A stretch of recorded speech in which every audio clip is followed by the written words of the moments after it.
मृतक हवेली। लोकेशन राजस्थान का एक वीरान गांव। बरसात की रात।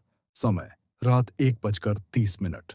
बरसाती हवाएं गांव की सुनसान गलियों में सीटी बजा रही थीं। अर्जुन, जो शहर से गांव अपने दोस्त देव के घर आया था, बस स्टॉप से पैदल लौट रहा था। बारिश रुक चुकी थी, लेकिन मिट्टी की गंध और ठंडक में एक अजीब सा डर छुपा था। गांव के बीच से जाते हुए उसकी नजर एक टूटी फूटी हवेली पर पड़ी। दीवारों पर काई, टूटी खिड़कियां और दरवाजे पर उकेरे गए अजीब चिन्ह। देव ने सुबह ही चेतावनी दी थी, रात को उस हवेली के पास मत जाना। वहां रहने वाली आत्मा अब भी अपनी दुल्हन का इंतजार कर रही है।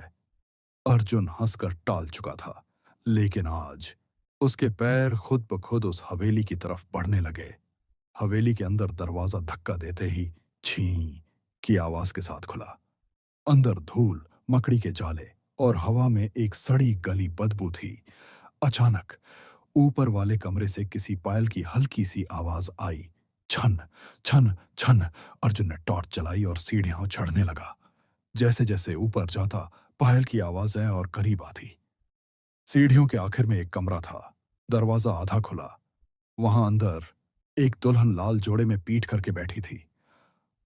कौन? अर्जुन की आवाज कांप गई। दुल्हन धीरे धीरे मुड़ी। उसका चेहरा नहीं था, बस काली धुंध और दो जलती लाल आंखें।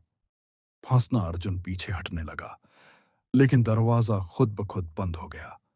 कमरे में अचानक ठंड बढ़ गई। सांसें धुंध में बदलने लगीं। दुल्हन ने फुसफुसाया, तू भी मुझे छोड़कर जाएगा? अर्जुन चिल्लाने लगा। दरवाजा पीटने लगा, लेकिन आवाज जैसे हवेली के अंदर ही दब कर रह गई। दुल्हन धीरे धीरे हवा में तैरते हुए पास आने लगी। उसके पांव जमीन को छू नहीं रहे थे। पायल की आवाज हवा में गूंज रही थी। छन छन छन। भयावह अंत। अर्जुन ने आंखें बंद की और पूरी ताकत से दरवाजा खोला और खुद को फिर से हवेली के बाहर पाया।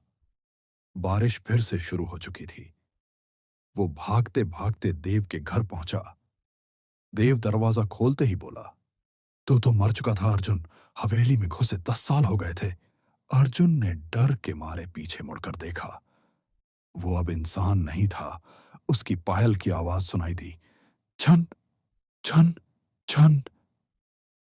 और हवेली का दरवाजा धीरे धीरे बंद हो गया।